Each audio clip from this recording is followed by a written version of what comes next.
Hey friends, thanks for joining me this week. Man, I'm so excited.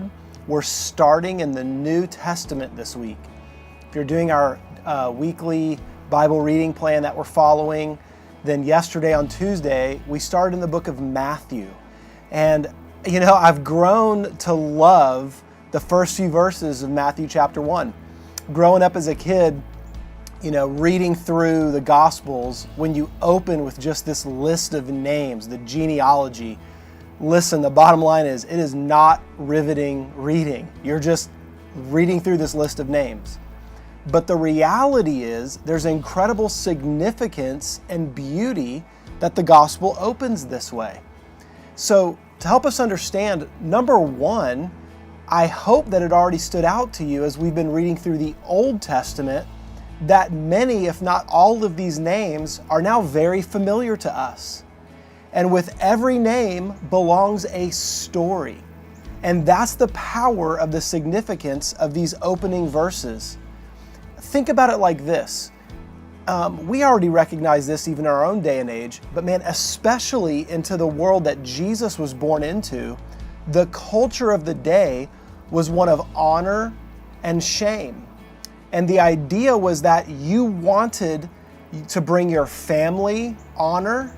You wanted your name to represent a place of honor. And a key part of where honor came from was your family legacy. So think about this. Jesus is sort of announcing, staking his claim. His presence is being announced to the world. And to establish who he is, this list of names is brought out to map out his family legacy. And listen, in that list of names, we have a lot of highs and we have a lot of lows.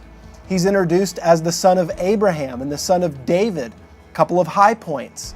We also see kings like Hezekiah and Josiah.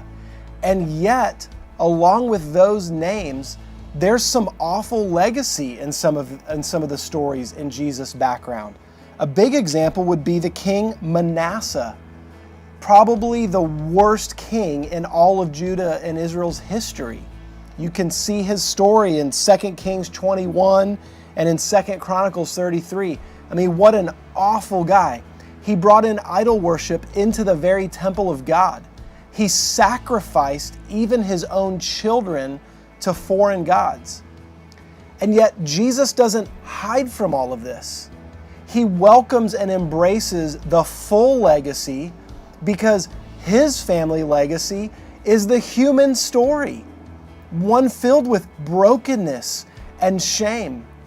Many of you might know the old TV show Cheers, and you know, it just had this iconic theme song that introduced it. And one of the moments in the theme song simply says, you want to be where you can see our troubles are all the same, and you want to be where everybody knows your name. And what God is trying to communicate, even just in this list of names, is that we all have a place. We all belong. Listen, the faithful who loved God and followed his ways, they have a place. And the faithful are not perfect. Abraham's story had tons of mistakes and brokenness in it. David's story, likewise. He was an adulterer and a murderer. We see people in God's story on this list here, wicked sinners, people who had made massive, horrible mistakes like Manasseh that we couldn't even begin to imagine.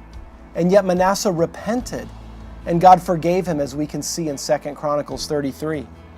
We also see that the folks who maybe feel hidden or ignored by society, the outcasts, the abused, people like Tamar, people like Rahab, a prostitute, who, by the way, was also a foreigner, yet she found a place in God's family.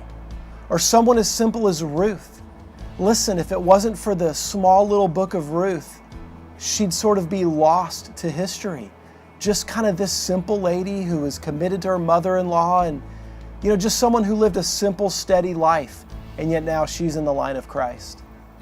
Guys, the forgotten, the abused, the foreigner, the outcast, or those who are undeserving seemingly of love and grace, like Manasseh, broken people like David, even Abraham.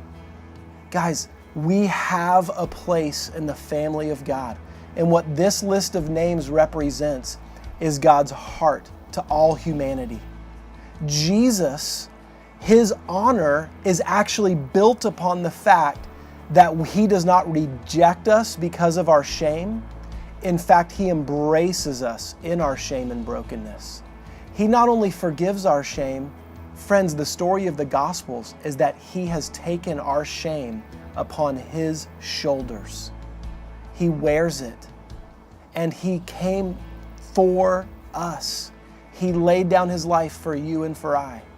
And so, friends, as we look at this list of names, or as we embark in this journey over the next few weeks in the Gospels, pay attention to the names, pay attention to the stories, and notice that every one of these people that Jesus encounters, he meets them right where they are, and he calls them to redemption.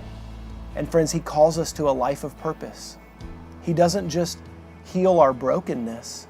Friends, he gives us purpose in this life and into all eternity. So friends, I love you. I'm excited as we dive into the life of Jesus. I pray that he'll be lifted up high in your eyes and that you'll see your place in his kingdom and his family, because friends, our names can be written down and recorded too in the Lamb's Book of Life. I love you, and we'll see you soon, friends. Have a great week.